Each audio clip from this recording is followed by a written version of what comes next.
Meet Kiko, a clever little monkey who loves to swing and explore the jungle every day.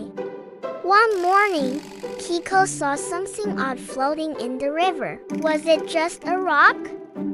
Kiko throws a mango at the strange rock. With a splash, the rock roared to life. It was Grizzor, the trickiest croc in the river. But Kiko was quick.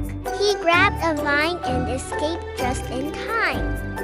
Back in the trees, Kiko warned his friends and became a true jungle hero. Clever thinking saves the day. Stay alert, be kind, and always trust your instincts.